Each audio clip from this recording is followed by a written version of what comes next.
Moi kaikki rakkaat mämmihuulet siellä ruutujen toisella puolella. Tänään meillä on kevään spesiaalijakso, nimittäin tehdään vähän Eggs Benedict, eli Benedictin munia. Lähdetään tänään veistelemään ja katsotaan mitä siitä tulee. Ja mitä siihen Benedictiin tarvitaan, niin ensinnäkin leipää. Ja leipähän meillä on melkein oma tekemään tuolta suoraan paistopisteeltä haettuna. Sitten siihen tarvitaan tietysti parsaa. Se on aika tärkeä raaka-aine. Ja nythän on parsakausi juuri parhaimmillaan, niin muistakaa imeä parsaa. Ja sitten meillä on vähän siihen tuloa voita, koska me tehdään hollandaiskastike ja siihen hollandaiskastikkeeseen me tarvitaan myös hieman munia ja sitruunaa ja etikkaa ja sitten tämä kaikki komeus vielä sitten kruunataan gourmet pekonilla ja totta kai me teemme myös näistä munista niin uppomunan siihen päälle, niin katsotaan mitä siitä lähtee rakentumaan. Ja jotta tämä olisi täydellinen Egg Benedict, niin siihen kylkeen me tarvitaan tietysti vähän jotain nesteytystä ja kielenkostuketta. Ja tänään meillä kielenkostukkeena toimii mimosa ja me tehdään se veriappelsiinilla.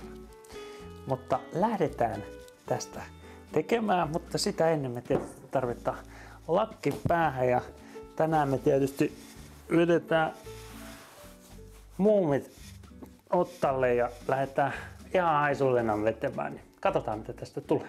Yes. Aloitellaan tää koko Egg Benedictin teko, eli Benedictin muniteko tuolla hollandaiskastikkeella. Ja siihen me tarvitaan ensin 150 grammaa voita tuonne hellalle. Semmoisella kivan mielellä keskilämpöllä annetaan sen sulaa ja hölliä siellä rauhassa.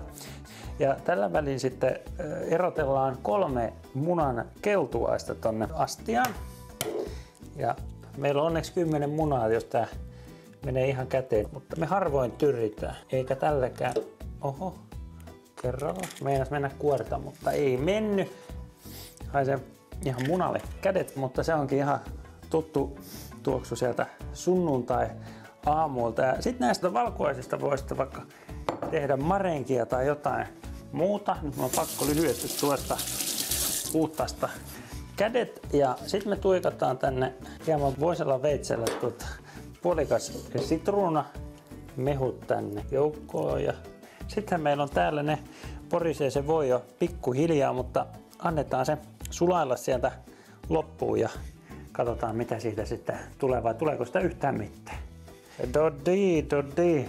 Nyt meillä on voit sulanut niin kuin sinne kameraan ehkä näkyy, mutta täällä pohjalla näkyy vielä tämmöistä valkoista smegmaa ja sen smegman nimi on hera. Ja nyt meidän pitää erotella se hera sieltä. Ja tää on hyvä, että tän antaa hetken jäähtyä, niin se hera jää tonne pohjalle. Eli nyt meillä on tässä tätä kirkasta voita ja täällä on tää kaikki smegma, eli tää voitte heittää helsvettiin. Seuraavana me tarvitsemme sauvasekottimen. Kyllikkikyy. Ja sit lähdetään ihan vaan ohuena nauhana tätä voita tiputtelemaan tänne. Eli oho, no voi. Kaato nokkaa ei syvä, mutta se on liki täydellistä. Ja sieltä viimeisetkin roippeet mukaan. Ja sitten jotta tää on täydellistä, niin me tarvitaan siihen vielä ripaus valkoviinietikkaa. Sitten me tarvitaan vielä suolaa, niin laitetaan maldonia. Kovat jätkät laittaa Dijonia tonne, ehkä jopa vähän sekaa. Me ei olla kovia jätkiä, vaan me ollaan pehmeitä poikia. Se on siinä eikä tässä. Tämä kokki tunkee tonne terän lähelle sormeja. Maistaa ja avottia. Kyllä maistuu. Siinä on meillä hollandaise ja sit voidaankin lähteä parsoja paistelemaan tai kettelemään. Siitähän tästä rakentuu vielä oikein hyväkin ruoka. Näin nikkäästi voidaan sitten seuraavana laittaa pekonit uuniin, pellillinen.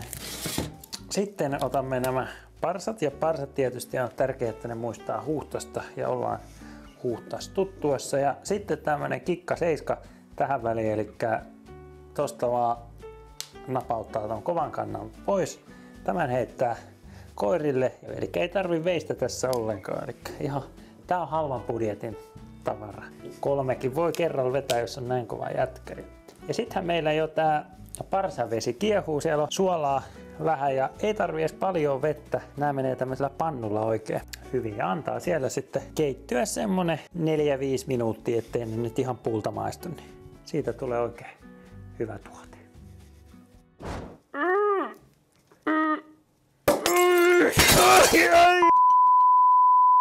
Ja sitten ollaankin mimosa-pisteellä. Lähdetään seuraavaksi puristelemaan näitä veriappelsiineja.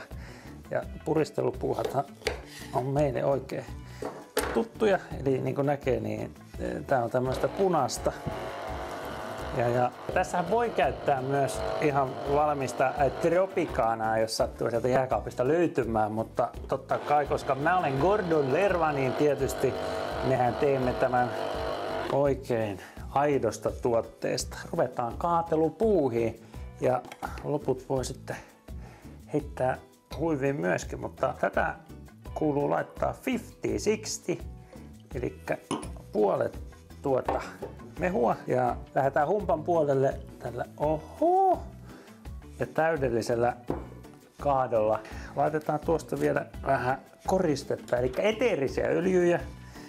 Sitä se kaipaa. Siitä niin puristellaan. Tietysti täytyy vähän maistaa, että miltä se tuote maistuu. Ai. Tätä voi sitten ryypiskellä siihen asti, kunnes Egg Benedict on valmis. Mutta mennään takaisin sinne Benedictin tekoon. Siinä on parsat 5 minuuttia köllinyt ja poreillut, niin levyt pois ja sitten laitetaan ne tänne pedille kivasti. Et pahimmat nesteet lähtee menemään. Ja vielä on pekonit muutaman minuutin uunissa höllimässä, mutta tässä kohtaa meillä jo tämä uppomuna vesi, niin se tekeytyy oikein kovaa vauhtia lämpöiseksi. About pari litraa vettä ja noin desilitra etikkaa. Tää itse videohan voi mennä täysin pieleen, jos nämä uppomunat, eli tärkein kohta videosta, menee päin pärsettä, mutta kyllä meillä on luottavainen fiilis, että kyllä tää vielä onnistuu, että katsotaan mitä siitä tulee.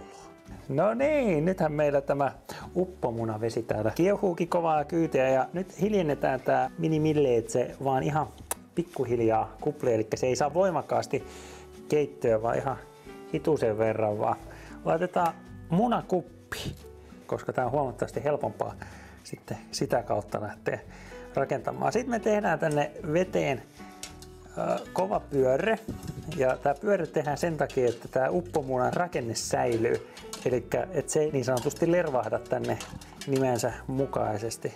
Sitten tämä muna kaadetaan yhdellä kaadolla tuohon nimenomaan pyörteen keskelle, eli keskipakoisvoima, niin kuin fysiikan tunneilla ollaan opittu, niin pitää sen kiinni siinä, ja niin kuin näkyy, se siellä kelluu ja killuu menemään, niin 3-4 minuuttia. Eli tässä on tärkeintä se, että se muna jää sieltä sisältä pehmeäksi. Ja se on nimenomaan vähän sama pehmeys, mikä siellä on lauantai- ja sunnuntai välisenä yönä illan pikkutunteina, kun se munasta ei enää saa tekemälläkään kovaa. Ja sitten voidaankin rupea kasailemaan tätä kauneutta kokonaan. Eli me on laitettu leivät pahtumaan. On jätetty kantapalat vähän paremmille ihmisille, mutta leipä meillä tosiaan on valmiina. Käytetään tämmöistä hienoa maalaisleipää ja niin kuin äänestä kuuluu täydellisen rapea kuuluu kyllä. Ja sitten me lähdetään voitelemaan sitä voilla. Nyt koska tää on voittajan aamiainen, niin siitä voi laittaa voitakin ihan reilulla kädellä. Sitten me laitetaan hollandaise sinne pohjalle, niin se me voidaan ihan tipottaa näin tällä viisiin. Pari siivua pekonia, 3 imeparsaa siihen ja sitten tämä itse kaikista tärkein osuus, laitetaan muna siihen keskelle ja on tärkeää, että nämä nesteet lähtee pois tuosta munan päältä, koska muuten siinä on sitten liian etikkainen maku. Pieni viilto munaa ja on se täydellinen. Ai jumalaare, kun se vuotaa. Nyt on täydellinen muna. Ja laitetaan siihen vielä vähän pippuria. Oi. Kyllä se. Ja hei, vielä kärkisuola. Missä on suola? No, siinä se on. Siinä meillä on valmis tavara ja eiköhän me lähdetä soittelemaan sitä sitten kohti huulia ja lähdetään. Kävin just poistaa viisauden hampaat. Mä en saa varmaan suuta auki, mutta kokeillaan.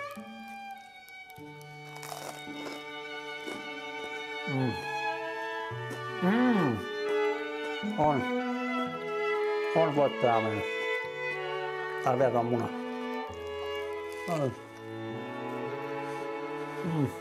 On. Hyvä. On. Ai että. Ja sitten vielä kohti vappua. Ja vappuun yli. Vappu ei lopu.